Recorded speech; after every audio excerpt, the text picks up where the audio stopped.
Welcome to part 2 on this video series on the Korg DW and EX-8000. In the first part, we went through some of my favorite presets to get a feel of the sound characteristics of the synth. If you haven't seen the first part, I'll put a link in the description. Now, it's time for a complete walkthrough of the synth engine. Let's get started.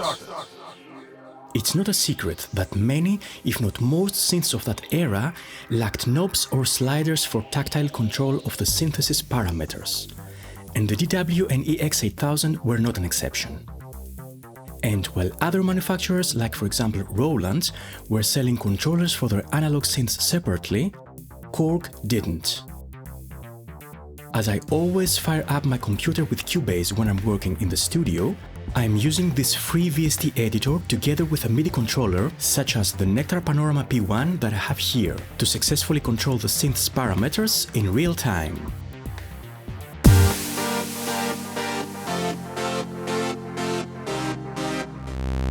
So we're starting with the oscillators, sawtooth wave,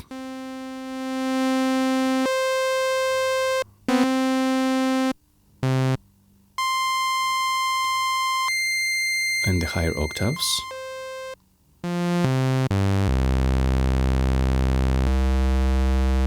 the square wave,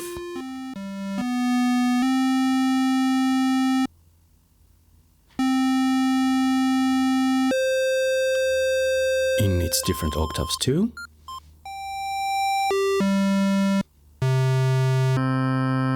and we'll go through the rest of the more unusual waveforms. Many of them are more useful than one might think.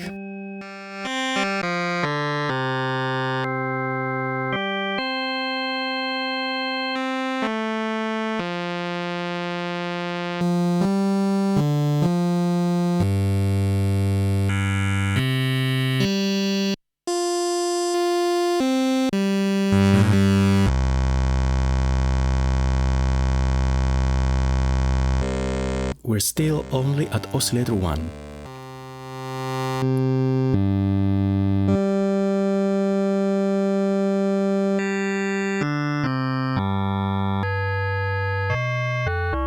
Nice one. And this is the sign.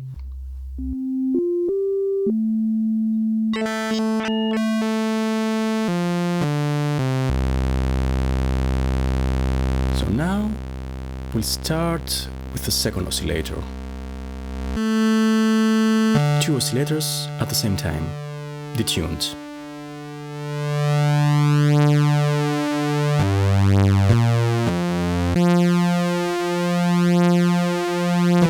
More detune.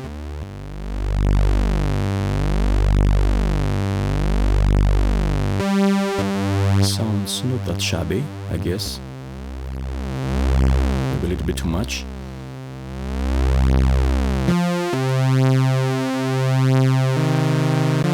And we have different intervals for the second oscillator.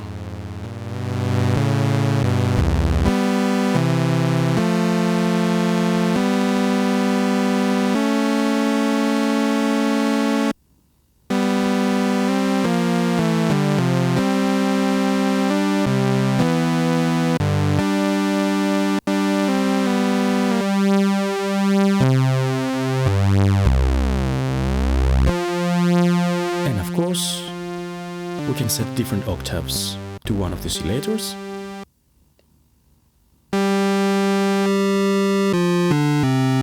Back to the square wave.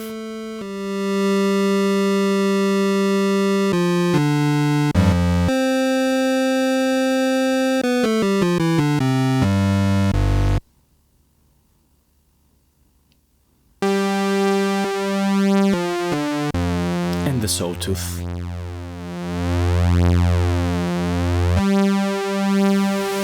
We also have the noise, which is analog.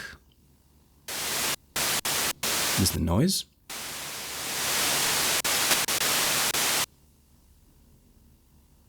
Nothing spectacular, but useful.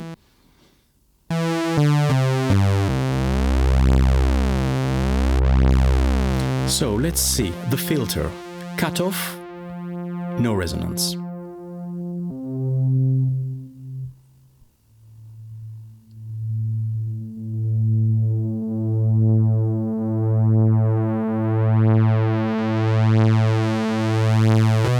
Not bad. Let's introduce a little bit of a resonance. The volume gets lower, as you see. Many synthesizers do that.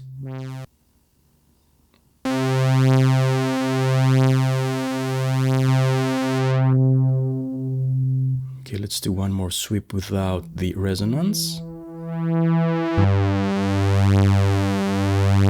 And let's do a little bit of resonance.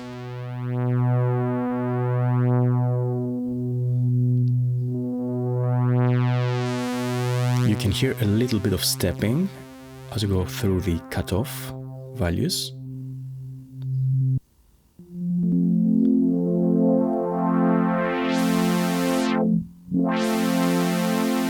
Especially if I go through them really slowly.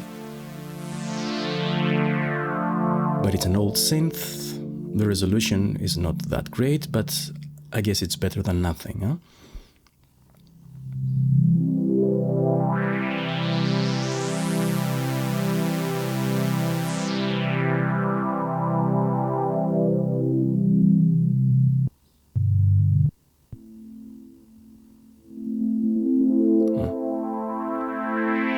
For example, now, if you do it really quickly, of course, it's okay. But if you do it slowly, if you sweep the cutoff slowly and you keep the resonance fairly high, you can clearly listen to those steps. But the sound is fantastic, actually, in my opinion, of course.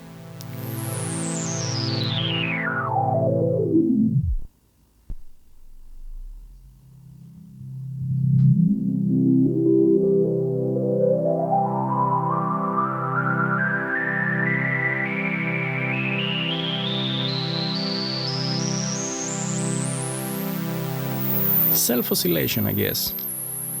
Watch your ears.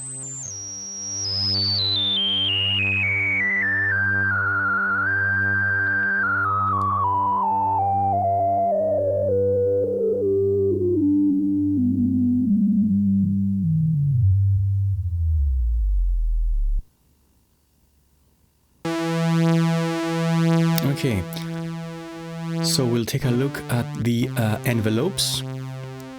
Here we have complex envelopes, many stages, and they're a little bit tricky to understand at the beginning. But let's see what we can do. A little bit of decay for the filter and the amplifier. Setting the attack a little bit higher.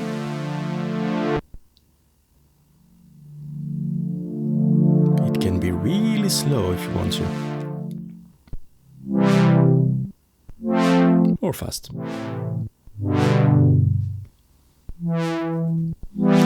Envelope intensity, we can lower that one a little bit, so the effect is not that pronounced.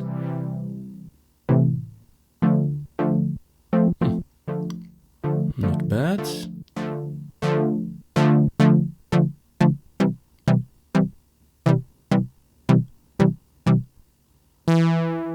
Okay. Now I set up the release too, so that we have a little bit of that. Sounds nice, I think. So here for the whole time we have like two sawtooth waves on the oscillators. Now we have also a little bit of resonance. Let's see how it sounds.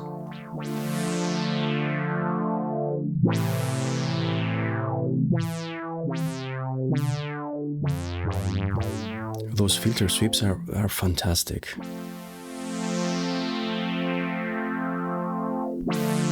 Really nice.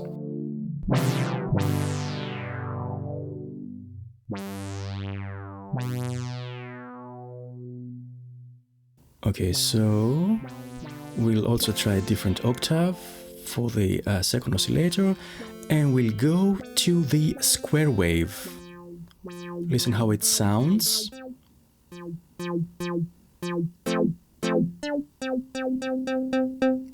Okay, without resonance, lower a little bit the intensity and the decay.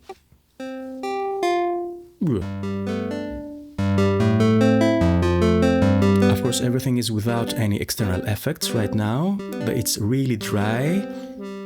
I'm also not using the internal modulated delay right now. Everything is really dry.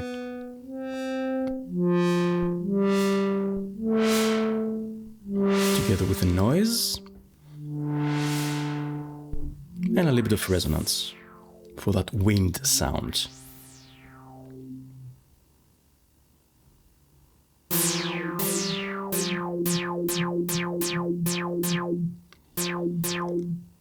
Lots of typical vintage sounds of the 80s can be recreated with this synth.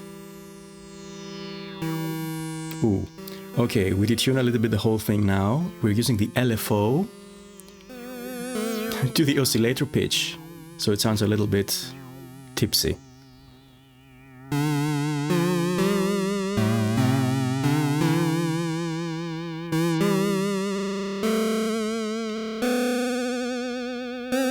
Play a little bit with the frequency and the different waves.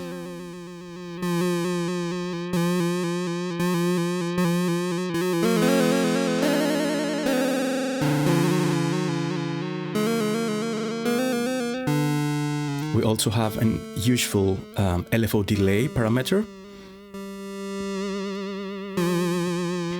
so that the delay starts a little bit after we press the keys.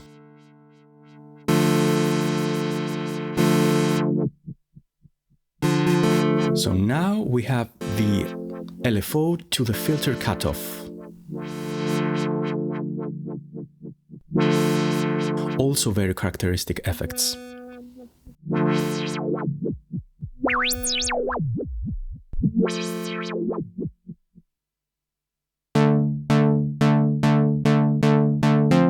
So we have also Unison mode. That's the Unison mode. Two different modes, similar to each other, but the difference is how the sound is triggered. So here, when I change the key, I don't hear the envelopes triggering again.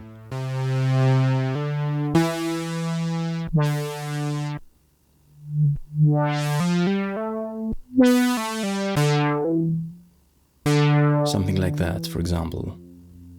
As the sound goes down, with the decay I can change the notes without the envelopes triggering.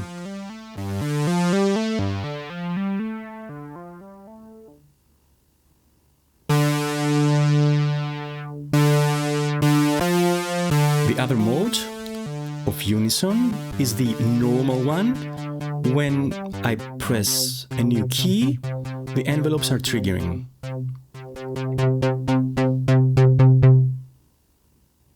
So let's see how it sounds, also with a little bit shorter decay.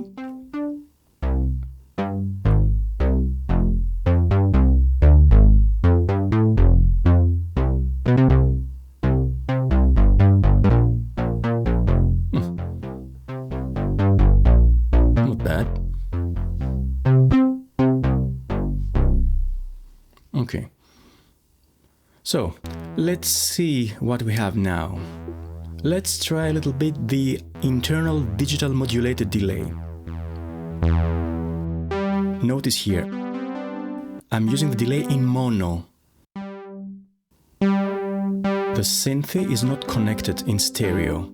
The problem here is that the output, the stereo output of the synth, have an inversed phase. So that means that if you have the synth connected in stereo, you will have a very, very nice and wide delay effect, but if you sum to mono, the whole delay thing is vanished. You really don't need that.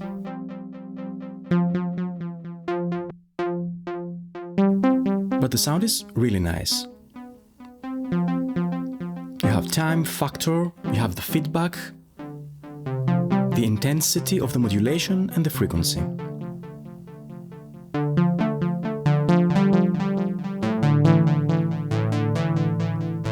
There are ways to make the output of the synth stereo afterwards, as we'll find out on the third part of this video series, with external effects, of course.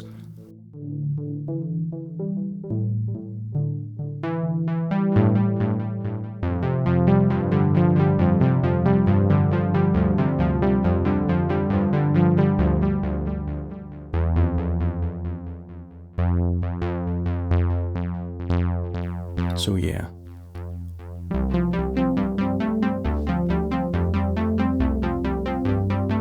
I like that.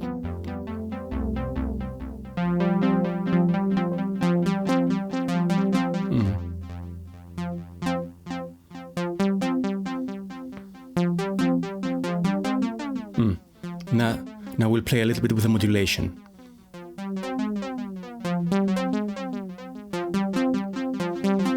It can sound really drunk if you want to, but also subtle.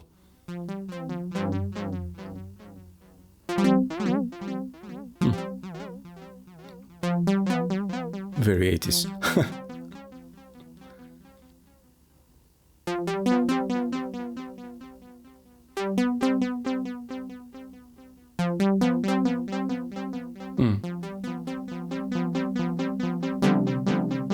Feedback at full. That's also a very nice effect. Many presets of the synth are using this method with feedback at 15 at the full, and it's really nice.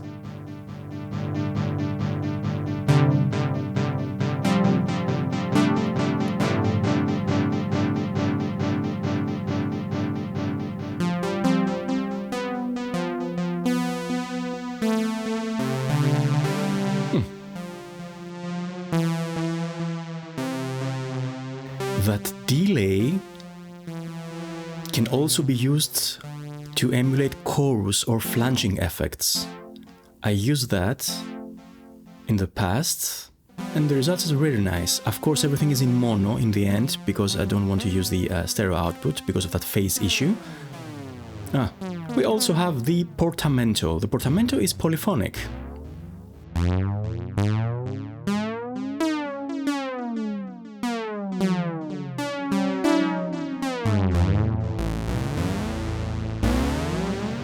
For the sake of simplicity, most of those examples are with saw waves. Okay, let's go to the outro now. So, that's it for the moment. I hope you liked the video. Feel free to like, subscribe, and comment below. In the last part of this video, we're going to explore the creative sounds that one can coax out of the synth. Live jamming with sequences, as well as a full multi-track demo with external effects are coming. So, stay tuned. Thanks for watching and see you next time.